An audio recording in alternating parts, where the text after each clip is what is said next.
Matt Heafy in waves, watching, recording my own voice, starting it right now.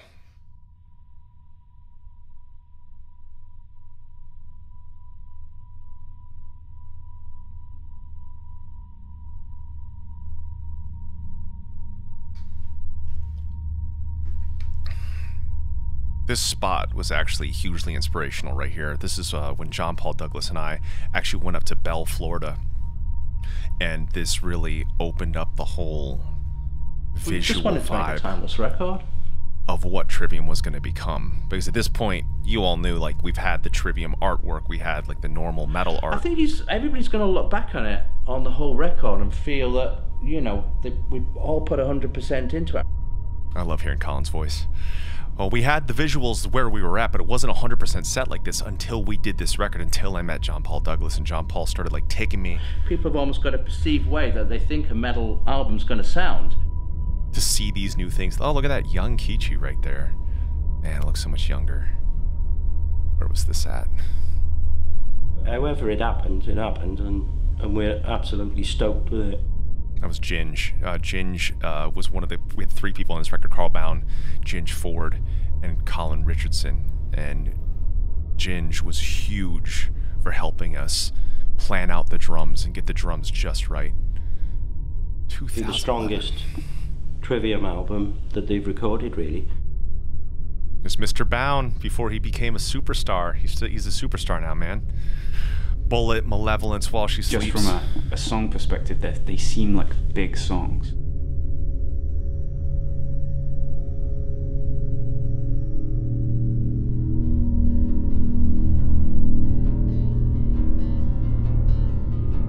It's kind of like, this is a piece of work that's been kind of honed.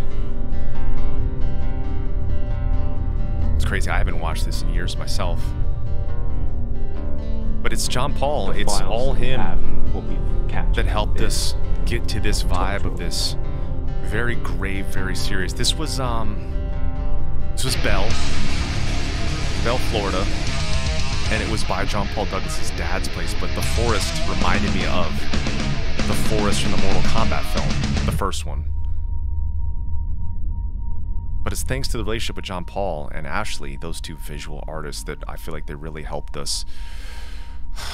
They really helped us flesh out that missing part of Trivium. It wasn't about what was happening technically or what a goal was coming into a song, like, hey, let's make it sound like A, B, or C. It was all about, how do we relate to this? How do we feel this music coming out of ourselves?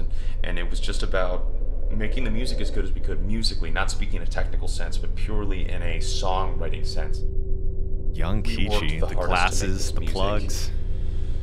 Something that can just breathe on its own without all the embellishments, and that's the whole goal within Waves, and we feel that that's exactly what happened.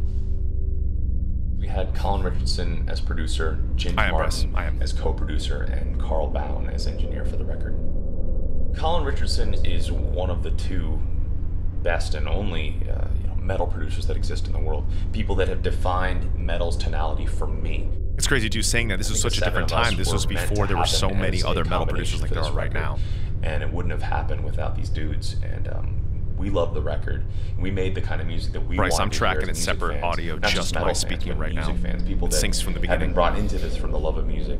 And those three were instrumental in helping us create what we wanted to create.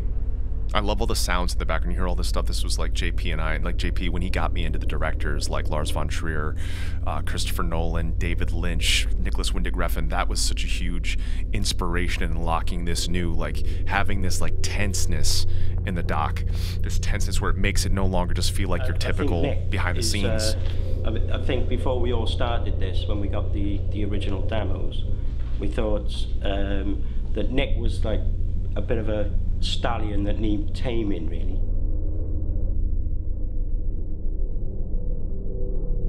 I think myself, Colin, even Paolo, we all sort of chipped in with some ideas for Nick, and because I don't think he'd made a record on this level before.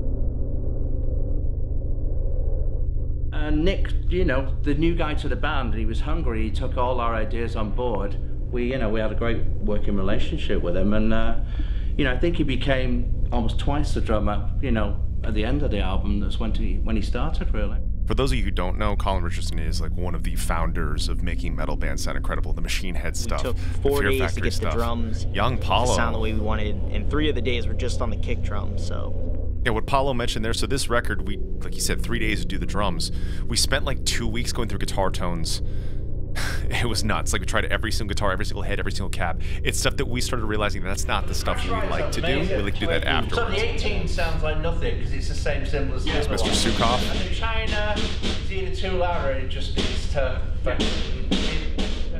love the sounds in the background, man. That really does such a vibe. you have to really be patient. And if you're not patient and you just want to rush and get the first tone you get, you're going to get either a mediocre album or you're going to have to try to fix things later, which is definitely not what we're trying to do.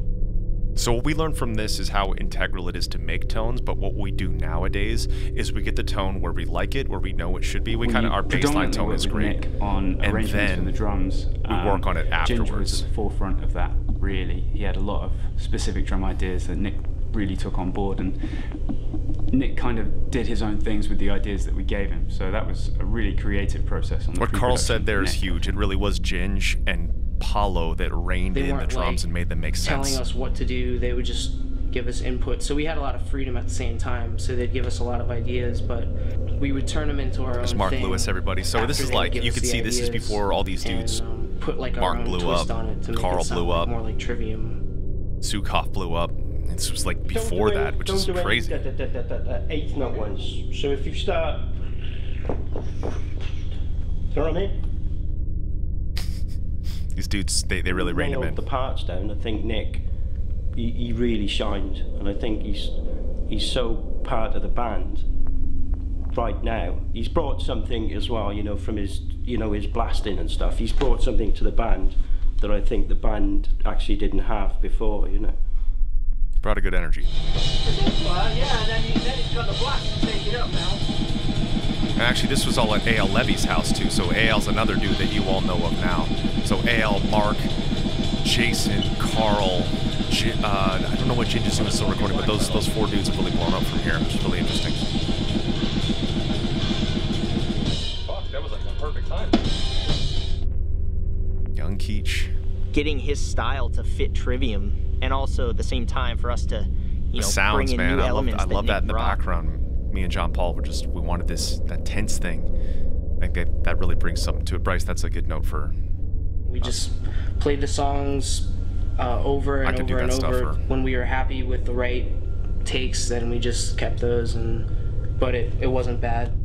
So at this point, too, everybody, the U.S., we're doing okay. UK, we had Ascendancy rise. Crusade kind of drop a bit. Didn't have Germany yet.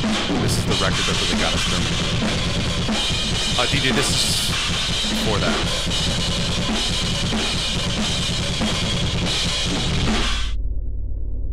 And sure, Look at that young faster Corey. fills. Damn. Yeah, not so long. It's crazy to see. I haven't Start seen on this some since we toms released with it. the fills and not always on the snare. Get him, Ginge, get him.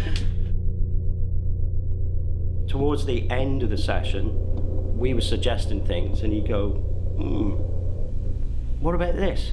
And started bringing his own stuff to the table. So towards the end of the session, last couple of songs, he was flying on his own, really.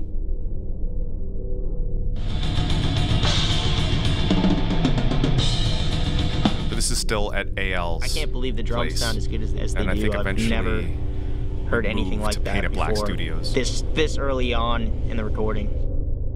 Like, Nick's a really fast learner. Like, on the spot, you can say, all right, that's cool, now try this. And then a minute later, be like, all right, try this. And he's literally just going through each thing and picking it up that fast. And it's not like we're playing like AC/DC beats. It's like fast shit. Go T, Corey. We kind of went for it, and it just turned out by some fluke that the acoustics for the drums were like amazing in that room, and it's one of the best drum, rooms I've ever recorded in, really. So I love Colin's it was accent. a great accident. I love his I think temperament. all yesterday's was kind of like, we're all pretty stoked on because we got a huge drum sound, almost like kind of Black Album Metallica. And, you know, Nick's known as a kind of, you know, coming from a grindcore background, so I think it was good for him to play some kind of rock beats. So he's going to show people he's got another kind of string to his bow, really. And again, everybody, Colin Richardson is one of the most instrumental people in the way and the reason why metal sounds the way it sounds to this day. He's become a whole new animal. And the fact we're able to work with him is so amazing. He has grown as a player so much in and a calm 6-7 month period of just writing. I'm proud because I played with Nick back when we were like 12, 13, and to see him become this kind of player, to have him along for the ride now is awesome, so I'm very proud of him.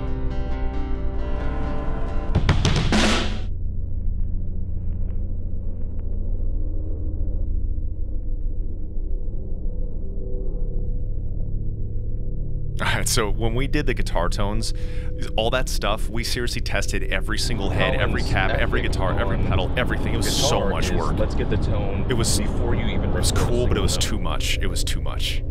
But to be able to learn from the master and watch the master work. But this thing was like we worked it at this studio. We fired the studio into a different studio, like tested all these different things out to get the tones. And nowadays we know it's like some form of 5150, and let's get it done. The old school approach of getting the tones in the studio, so when we're tracking, we're hearing the real thing.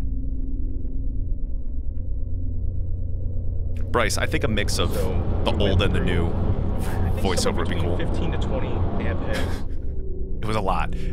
By the end, I was like, guys, I can't show up today. You guys just do this. Tabs, and then all 10 of my Gibsons. And we tested every single Gibson, every single everything. Nowadays, it's like we just know which ones are the ones to go to. Let's just go to the go-tos. Because this is an amazing process, but it really slows things down. But I wouldn't have changed it. And then there's really, you can get some good sounds out of the EVH as well. Yeah, so we have, what, 4 more heads to try?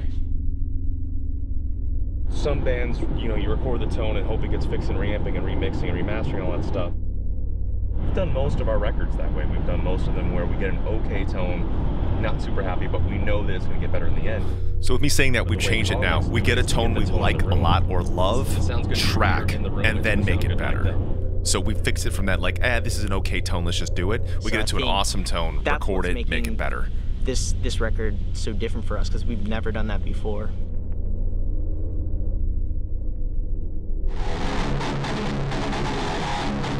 You can't tell if it's good off your camera audio mics, but to be able to learn from Colin, the frickin' man, the man of tones. It's Colin and Andy Sneap. Those two were like the kings of metal tones. So everyone that does metal nowadays all learn from these two guys, or at least learn from their example.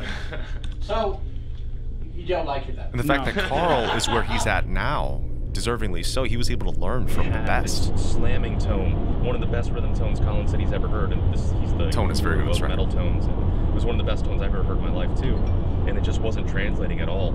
And so that's another one of the things that led to our eventual, you know, cancellation of one studio, moving to another.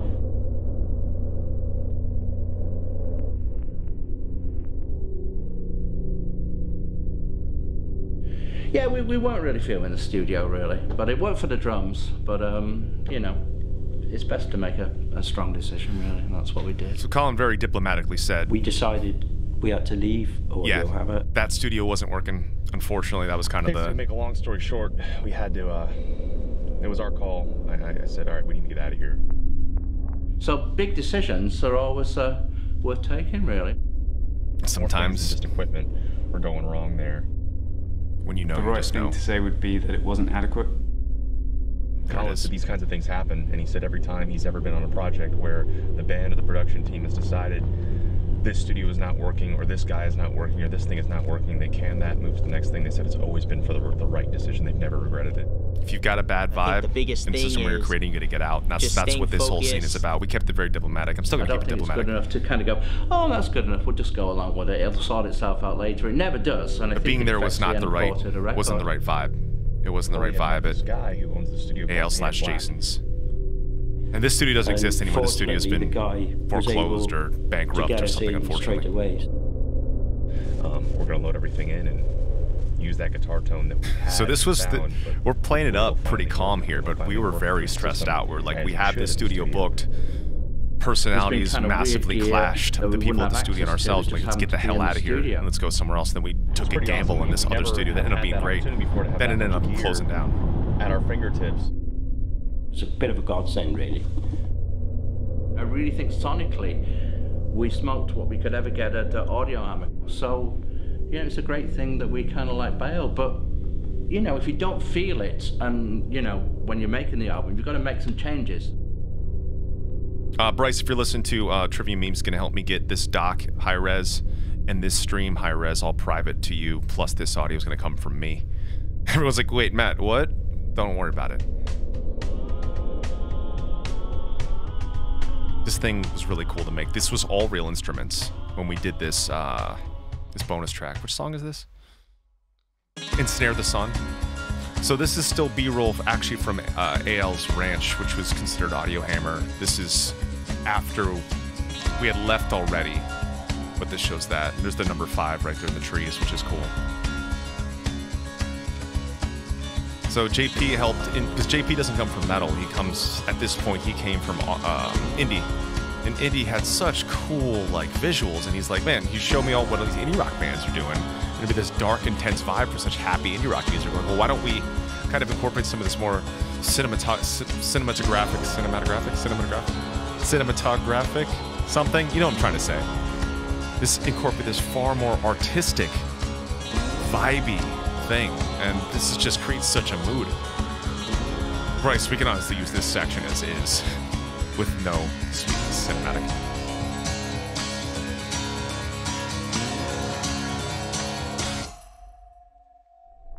So yeah, getting out Audio Hammer was a good move, and I wish them all the best.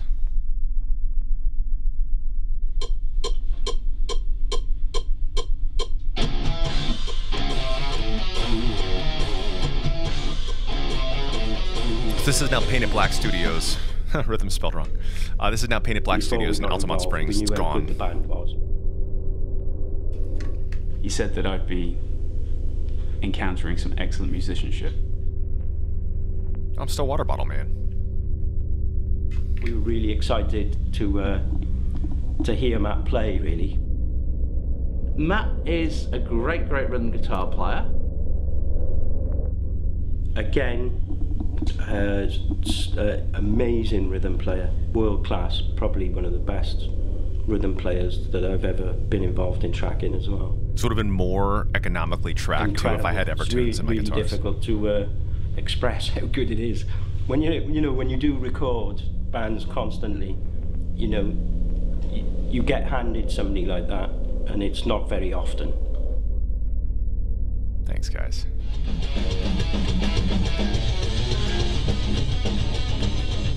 I had a messed up knee too then? I wasn't even doing jiu-jitsu yet. Now, the way these guys track is what led me to Evertune, because they track so well. They'd like track a little bit, stop and tune, track a little bit, stop and tune, track a little bit, stop and tune. And that's why I jumped to Evertune.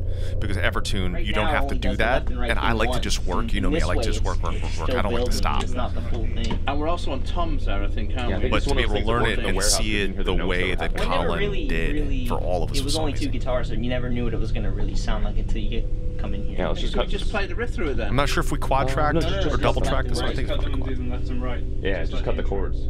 The background music is so good. Phenomenal. Very organized fellow.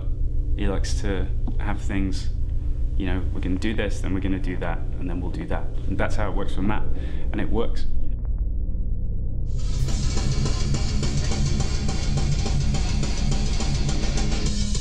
Got a little off tempo. Give a little more click, please.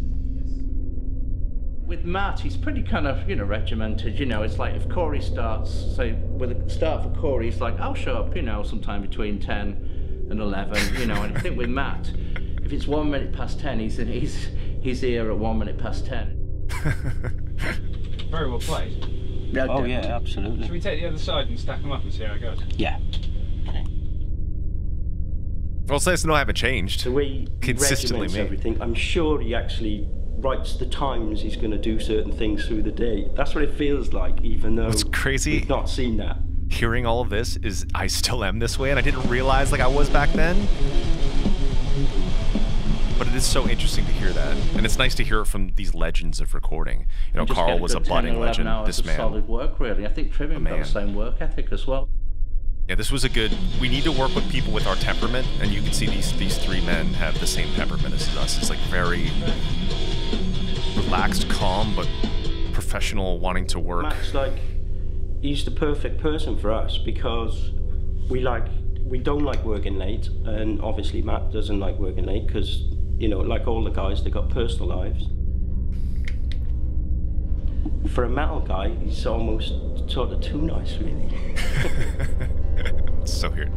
It's crazy. Like, I haven't watched it since 2011, so it's really nice to hear that from these guys. Like, we learned so damn much from these three. All you have to do is listen to the records. That speaks for itself. It's very cool to hear. But if you all follow Carl Bound's career now, his trajectory is just, he's going for the stars, man.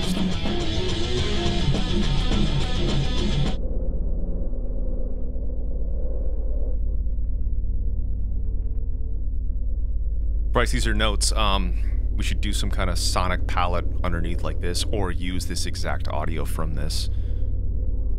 It's like, what are you talking? Don't worry about it, everybody. Don't worry about it.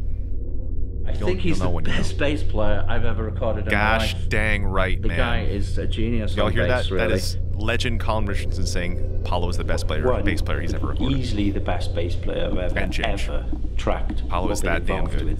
He's that damn good, everybody. He's also one of our main songwriters. I don't know if you all know that. You all know. But he doesn't just write on bass, he writes it on guitar. He's absolutely stunning. His bass Paulo takes has like been no time. here from the minute the production team gets here at the studio to the minute they leave. He still does that. He still does that.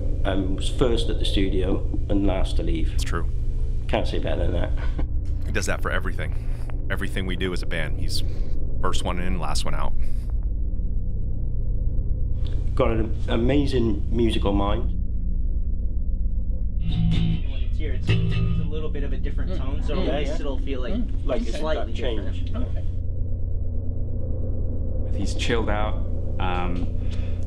You know, he's got ideas popping out of his head every 5 seconds. You know, studio cell phone sound. Did you like that thing yesterday when I was trying to like lock up with the thing on the solo? That. Oh yeah. On this record, Paulo is a beast. You know, he's brought a lot of the songs to the table. Just an ideas guy, a very level-headed ideas guy. He has like a weird way of coming up with riffs, like very different from the way, or very different sounding riffs than what Matt and I would come up with, like just out of the box, kind of quirky shit. I love those riffs always kind of like stood out. It's just like, man, that's just like, I'm like, how'd you write something like that? It just seems really odd, but it always sounded really cool. Wow, I've never heard a Trivium thing like this. And what's great is we've been creating the soundscape for what Trivium is and can sound like. But these things that Paulo have been bringing out, songs like In Waves, that was the one that started breaking us out from the things we've done in the past to create this new sound and this new style of Trivium. Paulo was already writing in the band. In Ascendancy, I think we had the record done before he came in, so he recorded his parts. Crusade, he wrote a couple tracks. Shogun, he wrote a couple tracks, collaborated a bit, but this is the one that he really started just like writing full songs. Vision of just wanting to do something and not just write typical standard metal riffs. It was just like trying to do something different that was distinct, but also Paulo wrote sounded a lot like on us, this record. A lot of music on this record that really like unlocked my vocals. Like when he wrote Waves, record, it was like came up right away. Blew through it with like in no time. So a lot of bands aren't lucky enough to have like a bass player that's technically as efficient as he is. There it is, everybody. Straight from Corey's mouth. It is 100% true. And I'm not saying bass players can't get that way. You just gotta play as much as he does. You have to practice as much as he does.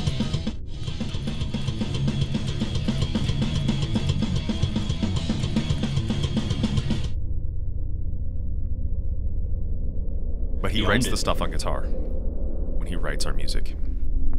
I see Paulo as like the center rock, really. I would agree with that. I've watched him grow so much as a songwriter. It's been really mind-blowing to have such a fantastic songwriting partner.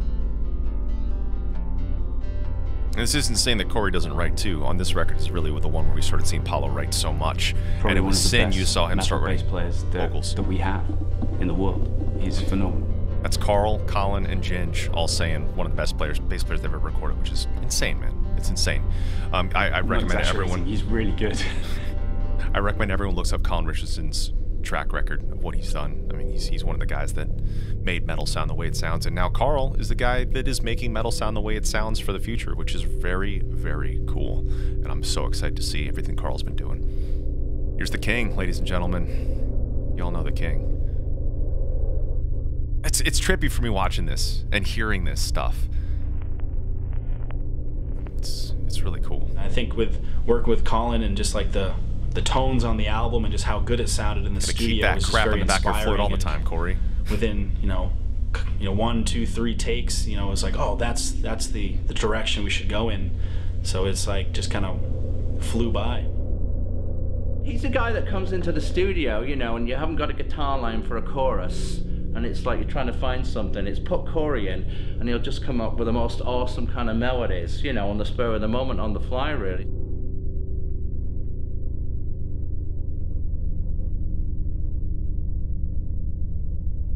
That's a gift, because some of the guys, they might all day they're kind of trying to find something.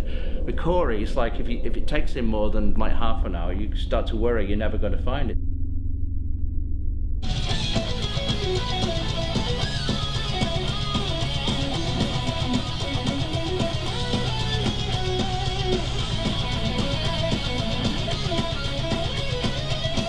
What's so cool is how consistent we are. Like, you can see, like, it's hard to remember when you're in the current as I talk about it. Like, it's kind of when you pop your head out and look back to see that your work ethics have been the same. But I'm sure I was doing, we had like the basic structures and like see that the our main rhythms and records is when everything. we But did it like this. As the drums changed, the feels of the song changed.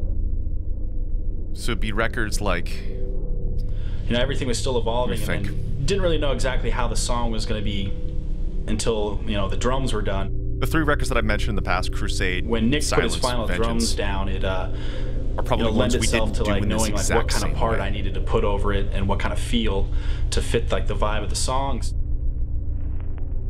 It's like if I hold out a certain note, it like totally like fucks with up the way. thing, and it sounds wrong as well. Yeah, when you hold that note. When you hold the note.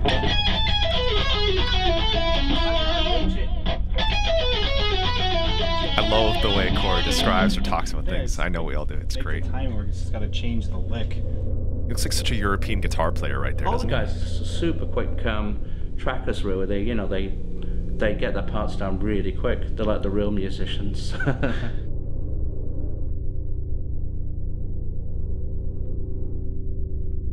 We kind of approached the solos on the album where Matt wanted to kind of play to his strengths of just doing more melodic, simpler stuff. Dad solos. And then he wanted me to do kind of like what I've always done, which is just kind of play the more technical, faster stuff.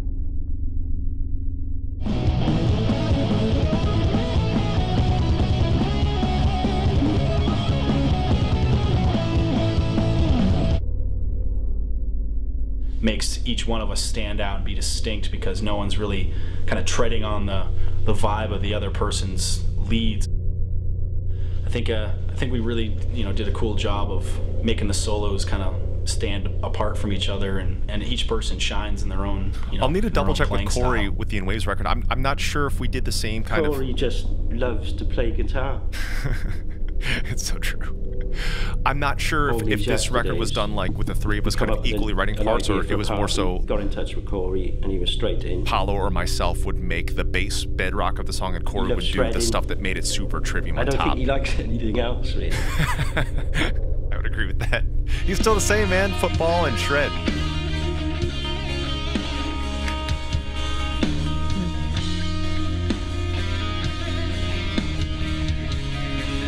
And everybody, again, this is at Painted Black Studios, Altamont Springs, that eventually bankrupted. And I think they took some of our gear as well, unfortunately. Absolutely amazing guy. Just loves playing Look how guitar. young Corey looks. Jeez, baby face. Fantastic to work with. Got the Earnhardt? And always comes up with the goods when he got nothing. Did Earnhardt have that? He's the metaler, through and through. He doesn't listen to anything else, I'm sure. This is when I was like all into indie rock because of John Paul. There's Trivium always bringing it back to the water themes, man. Always. That's Jupiter, Florida. That's where we did the photo shoots of the In Waves record, where we're in all the futuristic gear. It's a fun riff to play when you play it right.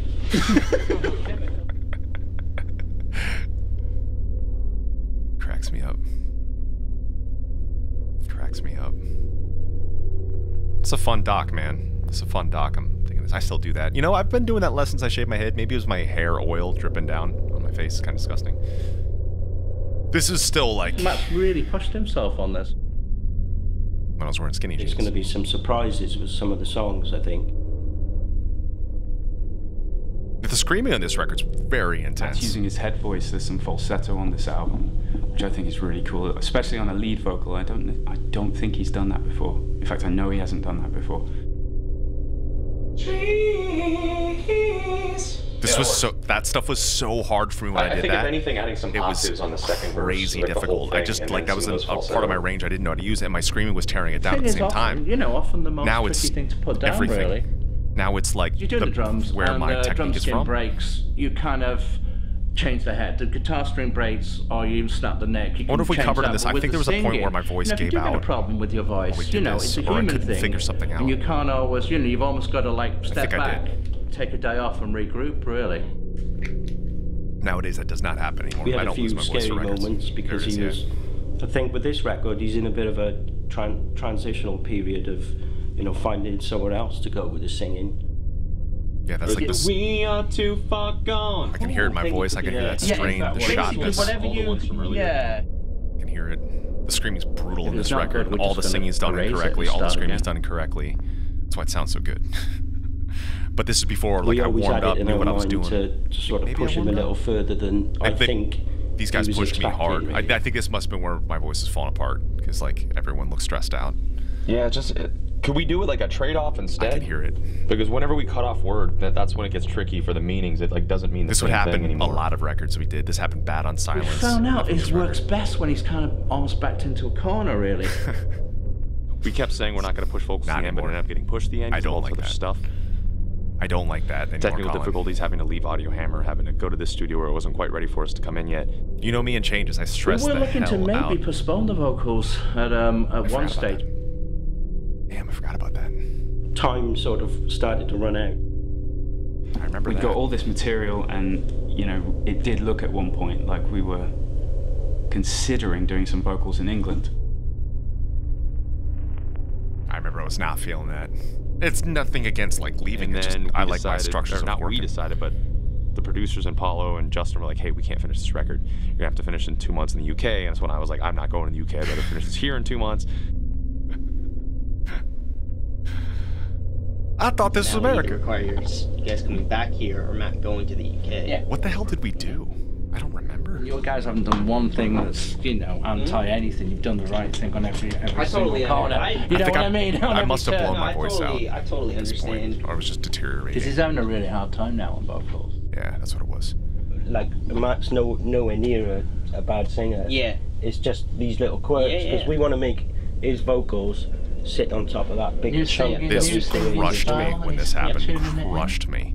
You know me. Like, if I Ultimately, can't I do love something the right. music on a record, and we love That's how why we everything's do coming this. out. That's why I Some train so really damn hard just now so to never passionate. allow this to ever happen just again. because That's why I train so damn hard. the easy or the lazy ass way It's just is just to down put the road. anything down, but Well, can't do that. It's not in the blood. You hell know what I did we mean?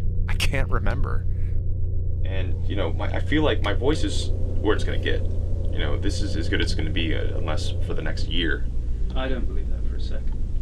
Well, I mean, I'm not going to magically have, like, better tone or better I don't think it's intonation or better the sound. tone It's that. You can see We can I'm make it work around us, but very pissed. the reality is we have to do That's doing exactly what we're doing right now again. Yeah, when I don't perform, But I know me, I'm not going to be comfortable doing vocals there. Hold on. There That's is more no the press tour. Well, let's have a talk about it. The videos and all that shit is like fucking secondary to a shitty album. Poor Paulo. Paulo has had to do this for me so many times in my life. Where it's like, all right, we're out of time, so Matt, you gotta do what we tell you to do right now with the vocals, the way we want you to do them. You've got 2 albums you don't even like, or you only like half of them on Shogun, and yeah, they were done that way. They were done that way, and they were piled to the end. I blew out my voice, and Wrestling made me come back, and I didn't want to come back. I don't know why I was fighting this so hard. Because we said that from the beginning, that as long as it takes is as long as it takes.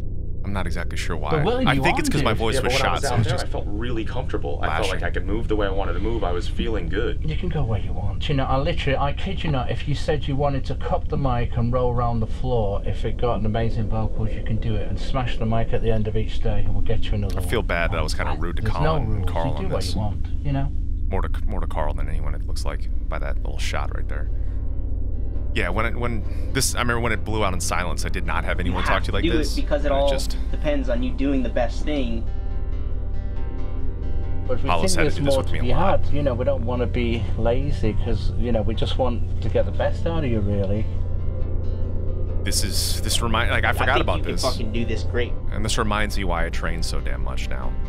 But thanks to having such a level-headed team, because I haven't had that on records. Like when I blew my voice out in silence, I did not. I mean, I had my guys, but the production team was not as encouraging or came in nice 2 days later about after talking to Rob Flynn from Machine Head on the phone. He heard I was having a lot of vocal problems because the issue with all the vocals that we had was that they sounded good technically, but there wasn't any emotion to it, and they're like, we're not believing what you're saying. So I was like, I don't know how to do that. So they said the notes were there, the ability was there, was like 75% there tone-wise. So I got to talk to Rob for about an hour, and I remember Rob. He basically changed my entire perspective on recording vocals. Huh. Matt spoke to Rob Flynn from Machine Head, how he approaches vocals, and I think he gave me some really useful insights.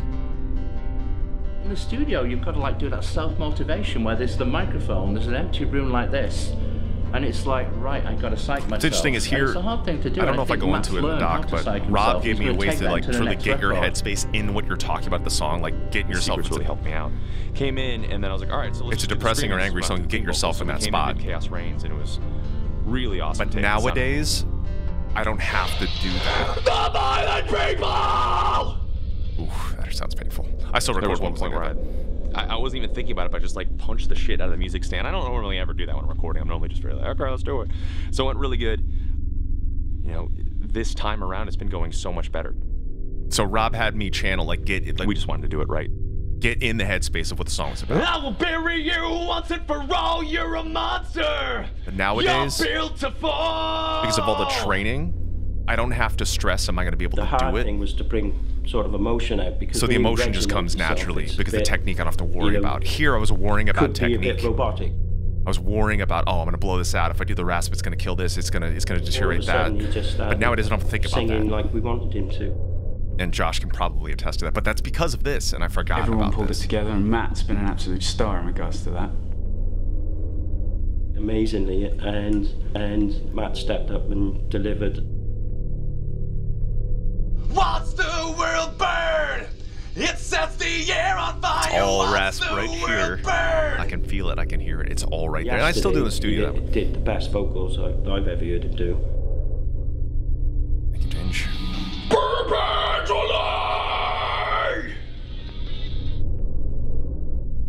You know, when you're in a situation where, you know, you've got somebody like Colin making your record, your band stepped up and delivered everything, and he delivered everything on his guitar. Got a bit frustrated, and then that turned to, I have to get this done. You know, I know what you sounded recorded before, and you sound better than you've ever sounded by a long, long way. We've had a few stops and starts with them, but everybody's got what they wanted.